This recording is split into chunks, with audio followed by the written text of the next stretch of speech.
नदिया से खबर है, जहां ईंट से लदे इंजन वैन की चपेट में आने से भिखारी की दर्दनाक मौत हो गई।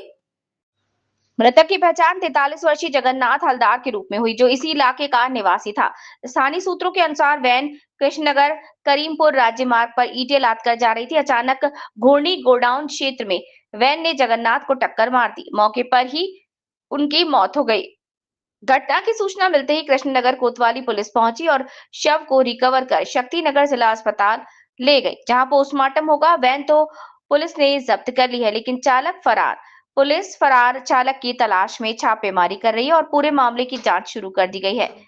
पृथ्वीराज मैत्र, नदिया, पश्चिम बंगाल। তোমার নাম? নাম জয়দীপ হালদার। কি হয়েছে ঘটনাটা? ঘটনাটা বলতে আমি সকালবেলা বাড়িতে ছিলাম, ঘুমাচ্ছিলাম। তো সকালবেলা মা আর বাবা দুজনে মিলে আড্ডা মারামারি করছিল। বাবা মায়ের পেছনে লাগছিল, ঠিক মজা করছিল। দিয়ে তারপরে মা বললো হচ্ছে চা এখন করবো না, চিনি চা নেই। তো বাবা তার জন্য চা খেতে গেছিলো। দিয়ে চা কোথায়? খেতে গোডাউনে, আমাদের সার গোডাউনে।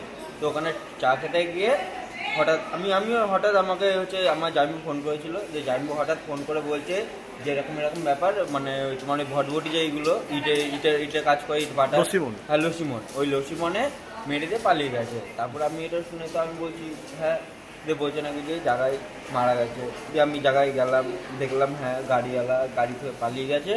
আর মানুষটা তোমার কি হয়? তোমার বাবা হয়। নাম কি? বাবা হয়, আমার নাম জয়দীপ হালদার, বাবার নাম জগন্নাথ হালদার।